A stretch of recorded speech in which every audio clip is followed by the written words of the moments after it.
Good afternoon. My name is Hannah Hasan. I'm from Charlotte, North Carolina. I'm here today for a very specific reason. I am a spoken word poet, among some other things, and I was asked to experience the conference and then to create a piece and to share it with you all. And so that's what I've been doing for the past few days. I've been inspired by a lot. Three things really stuck out to me. Monday at the luncheon, everything was inspiring, let's just be clear. But Mr. Richardson, he speaks like a poet, right? And I was holding my phone, taking all types of notes as he was speaking. And one thing that he said, when we come back into power, we need to be ready to go. That thing that sat on my spirit so heavy, I knew that it needed to be a part of whatever I was going to write. I have also been inspired by the lights going out.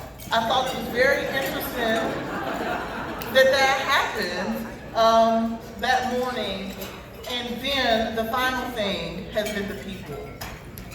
This is the People and Places conference, and we've been doing a lot of talk about the places, and I don't have enough time to tell you about the meaningful conversations that I've had with some of you amazing people, with all of the pieces of you that I'll take back with me to Charlotte, and with all of the amazing things that you're doing for our world.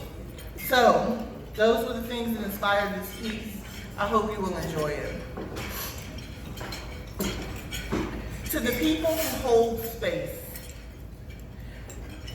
There is something in your story that has inspired you to awaken a force in this world, to assign the kinds of purpose on your life that reaches beyond comfort and ease.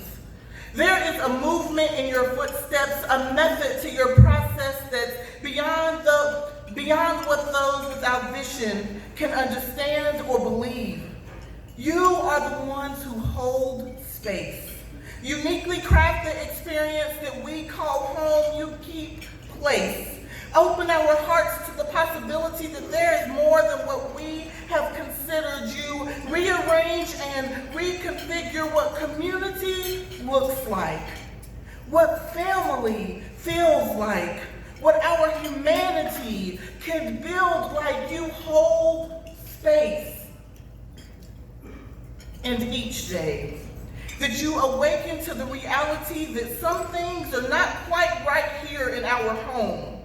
That the land that we stand on has not been given the honor that she deserves. That the neighbors that we live with, work, play, exist with are being counted out, underserved. When you see that their value is being devalued, that their experiences are not being seen or heard, that there are systems at play that ensure that communities are displaced, that poverty is here to stay, that the contributions and sacrifices of Black and brown people are erased.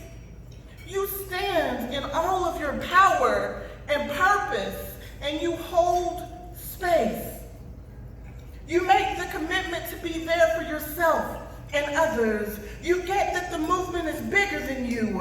You reach across the table and grab the hands of your sisters and brothers, and you understand that only in tandem with one another can we truly move. You work your way through a system that has strategic barriers designed to halt progress, but you never give up on the mission. You listen to your heart and you follow your intuition. And when you face obstacles, when keeping place feels like too heavy a burden to bear, you remember the small wins and the victories. You find inspirations in the stories of lives and communities impacted because someone like you chose to care.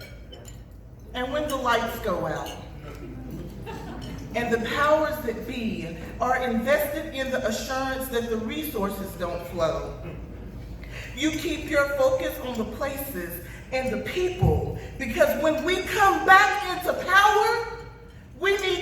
ready to go.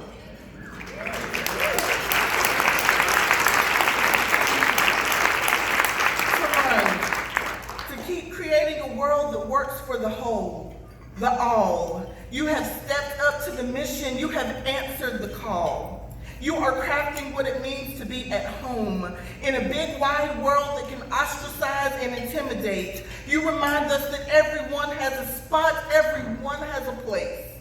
You have given us all permission to fit in the picture, to belong in the frame. You hold us together. You hold space. Thank you.